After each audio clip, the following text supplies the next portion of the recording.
Completa-se nesse domingo o quarto domingo do Advento, por isso as 4 velas estão acesas. Tem uma que parece que apagou. Tá bom, mas deveriam estar. E esse quarto domingo do Advento nos prepara, como eu já disse, para a celebração do Natal, semana que vem, domingo próximo.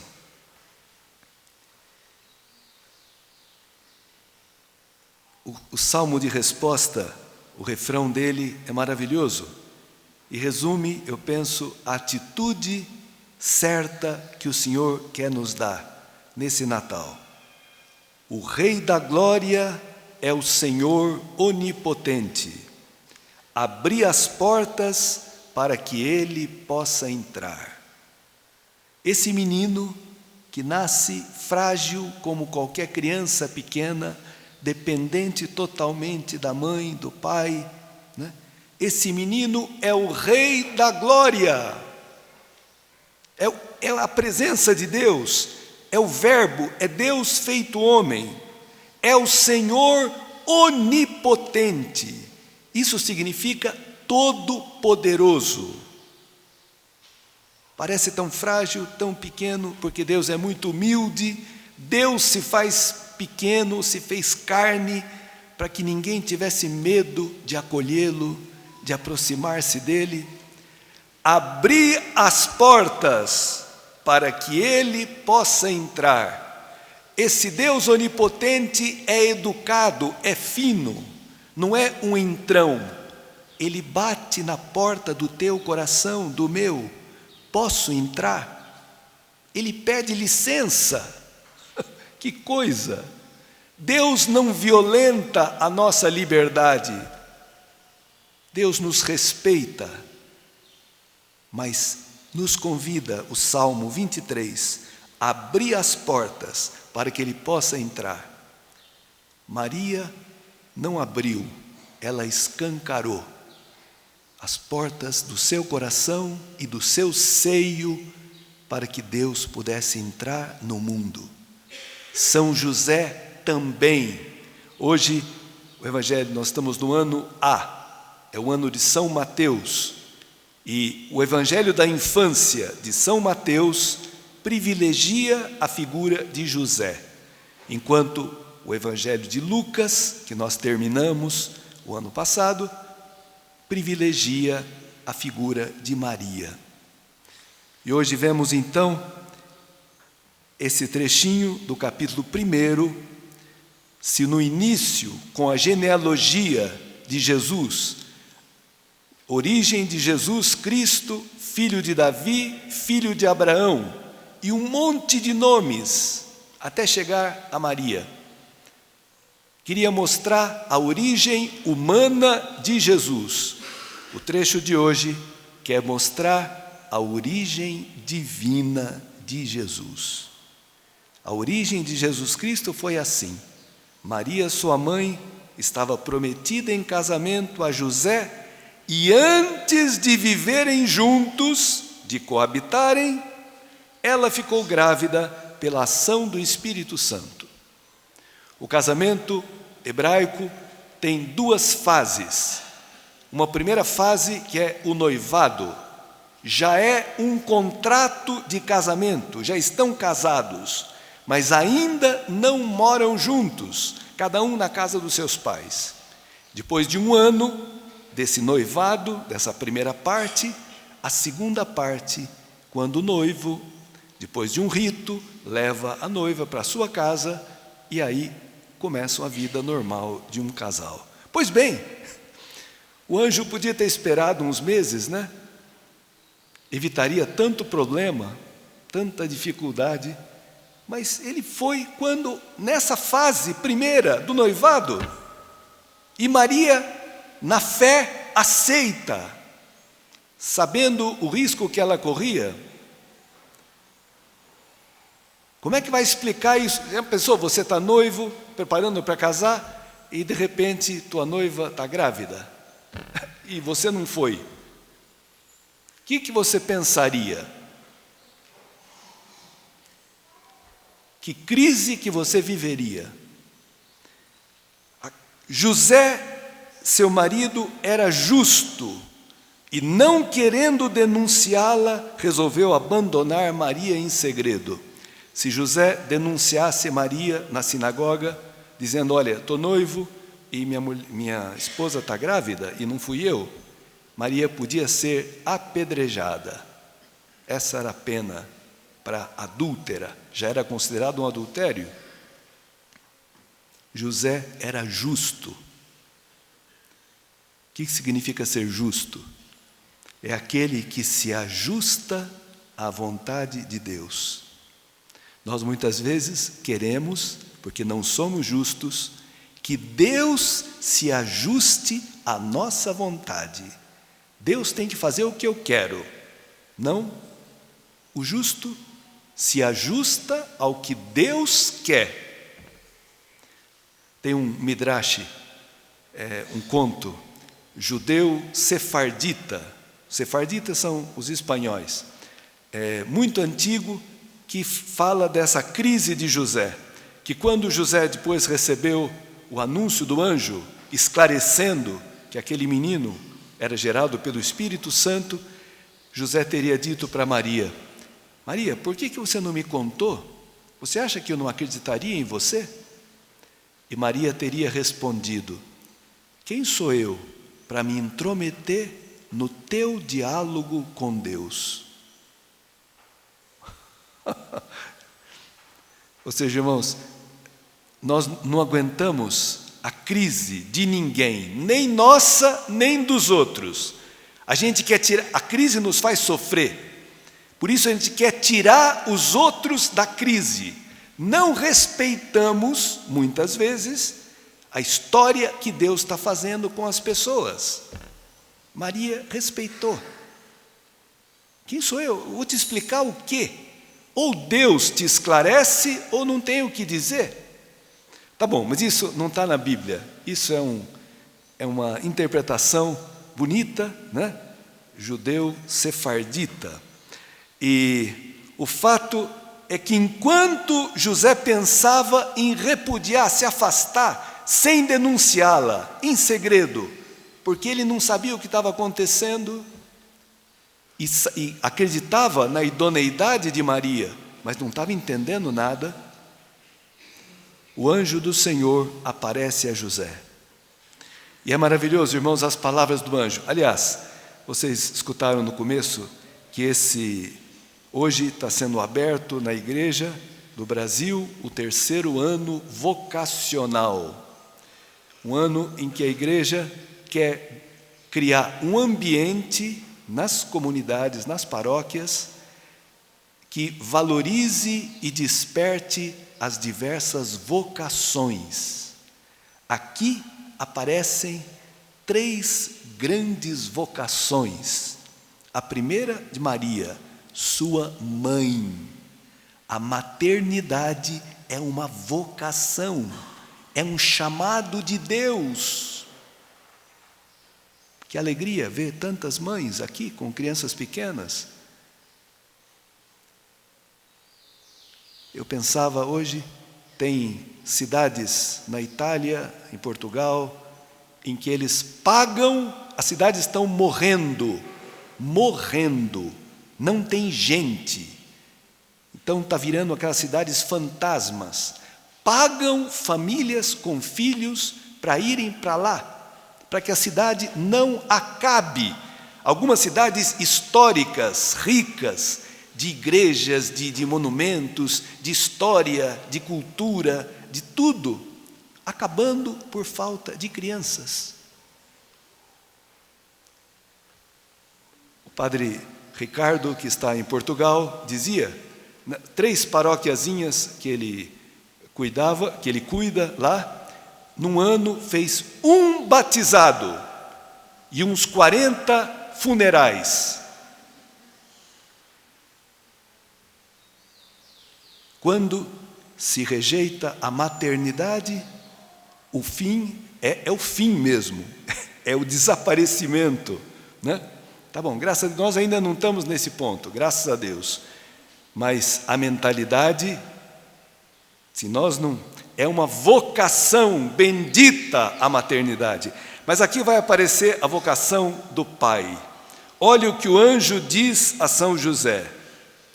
José, em sonho, filho de Davi, você é descendente do rei Davi, pobre, sem importância assim, mas você é filho de Davi. O Messias virá da casa de Davi. Não tenhas medo de receber Maria como tua esposa, porque ela concebeu pela ação do Espírito Santo. Poucas palavras, mas certeiras. Não tenha medo de receber. Esse verbo receber aparece 6 vezes nesse capítulo 1 e 2, referente a José. É o verbo de São José. Receber significa acolher. O papel do pai aqui, José, acolher Maria e essa criança. Acolher para si significa cuidar, significa proteger, significa assumir. Esse é o papel do pai. Que tragédia, irmãos, quando hoje a figura masculina, paterna, fica colocada de lado. A necessidade que a criança tem da figura materna e paterna. Agora parece que diminui um pouco, mas houve uma época em que se falava muito de produção independente. Ou seja, a mulher só precisava do homem como reprodutor, mas não como marido e pai. Produção independente. Quantos artistas famosos fizeram isso, né? E parecia uma coisa glamourosa. Terrível, irmãos, terrível. Maria poderia ter sido uma mãe solteira, não poderia? Não foi o Espírito Santo que gerou nela Jesus? Então, Deus, o Pai, quis que o seu filho tivesse um pai aqui na terra. Vontade de Deus, uma figura paterna, e escolheu um cara a dedo, um cara carpinteiro, ferreiro, pedreiro. Era a profissão de São José, um pouco factotum, fazia um pouco de tudo. Um cara justo, um cara corajoso, silencioso. Não tem nenhuma palavra de São José na Bíblia, nenhuma. Mas é um cara que obedece a Deus imediatamente. Não espera como nós. Deus te sugere uma coisa e você fica pensando, raciocinando, calculando, medindo e não obedece. José, quando acorda do sonho, se levanta, toma Maria, recebe Maria e adota aquele menino. Tá bom. Também porque aqui não tenhas medo de receber Maria como tua esposa, porque ela concebeu pela ação do Espírito Santo. Ela dará à luz um filho, e tu lhe darás o nome de Jesus, pois ele vai salvar o seu povo dos seus pecados. José vai dar o nome, significa vai assumir a paternidade desse menino. E dar o nome, irmãos, é algo muito profundo.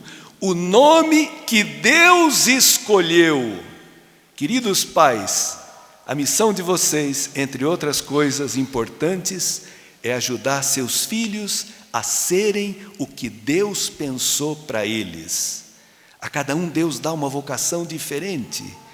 Não é você que vai escolher a vocação do teu filho. Você vai respeitar e ajudar que ele seja o que Deus quer que ele seja. E Deus tinha dado um nome, interessante, fala, tu lhe darás o nome de Jesus. Quando o anjo Gabriel, em Lucas, fala para Maria, diz, ele se chamará Jesus. Quando num casal, um quer uma coisa, o outro quer outra, isso não vem de Deus. Porque Deus não pede coisas diferentes para um casal que é chamado a ser uma só carne. Tem que concordar, tem que ser. Deus fala a mesma coisa. E esse menino, a vocação de Jesus, está no seu nome. Jesus é uma palavra hebraica, Yehoshua, significa Javé salva. Mas salva do quê? Os judeus esperavam o Messias que os libertasse do poder romano. Jesus veio salvar de algo muito mais sério e profundo do que a opressão romana. Ele vai salvar o seu povo dos seus pecados. É o pecado que gera todas as opressões, as corrupções, as mentiras, as violências, as guerras, as explorações. Tudo de mal no mundo é gerado pelo pecado. Pois bem, esse menino que vai nascer vai salvar as pessoas, nós, dos pecados, do nosso orgulho profundo, do nosso egoísmo profundo, da nossa injustiça, para que nós possamos, como São José, ser justos, ou seja, nos ajustarmos à vontade de Deus. Que beleza! Então você tem paz. José superou aquela crise obedecendo a Deus, como Maria. Eis a serva do Senhor, faça-se em mim segundo a tua palavra.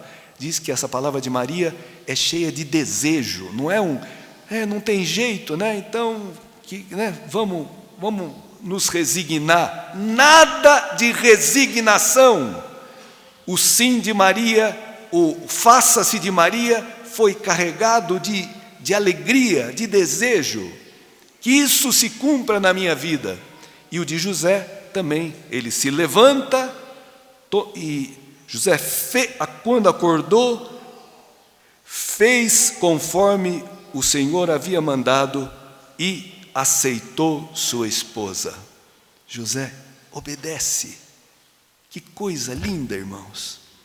Por isso que ele é o protetor da igreja. Obediente. Deus encarregou José de guardar, de proteger os dois maiores tesouros do Pai Eterno, seu Filho único e Maria, a Imaculada. Então, só para encerrar,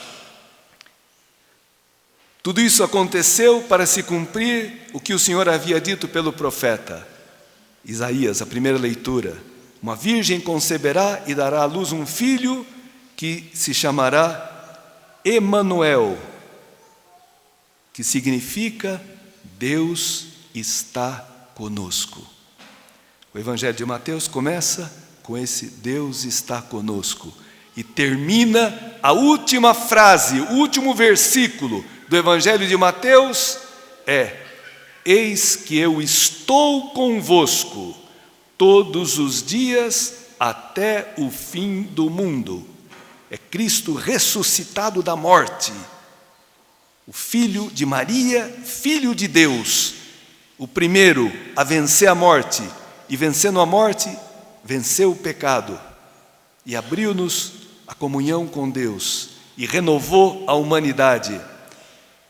Deus está conosco, Emanuel, eis que eu estou convosco todos os dias até o fim do mundo. Uma grande inclusão do Evangelho inteiro. Irmãos, não sei nesse ano novo o que vai acontecer. Na economia, na política, na igreja, não sei. O que vai acontecer comigo, o que vai acontecer com você, o que é que nos espera nesse ano novo? Ninguém tem bola de cristal, mas eu sei de uma coisa: Deus está conosco. Se eu acredito nisso, eu posso confiar, posso levantar a cabeça e me deixar conduzir por Deus. E pedir ao Senhor, à Virgem Maria, a São José, a graça de ser dócil e obediente como eles foram. Senhor, faz na minha vida o que tiver que ser, o que for para a tua glória e para o bem da igreja, para o bem dos homens. Eis-me aqui, estou aqui, para fazer a tua vontade, não o que eu quero, não o que eu gosto, não o que eu penso, o que tu queres. Irmãos, se tivermos esse desejo, abriremos as portas, todas as portas. Tem muita porta fechada, muita gente que não acredita. Por isso que na primeira leitura o Senhor fala com Acás, dizendo: pede ao Senhor teu Deus que te faça ver um sinal que proceda ou do alto do céu ou do fundo da terra. E o Acás diz: não pedirei, não tentarei o Senhor, não tentarei o Senhor. E o profeta responde: você não basta incomodar os homens, você quer incomodar até Deus? Até o meu Deus, porque se você não acredita, Deus não é Deus da tua vida. É Deus de quem crê, é Deus de quem confia, é Deus de quem tem a humildade de entrar na surpresa, na novidade do Senhor.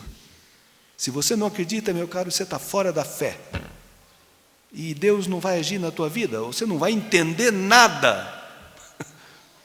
Por isso, pedi a Deus nesse final de ano, nesse Natal: Senhor, nasça em mim, me dá fé, me dá um pouco de humildade, que eu não seja tão apegado às minhas ideias, ao meu eu, mas que eu esteja aberto à tua ação na minha vida e no mundo.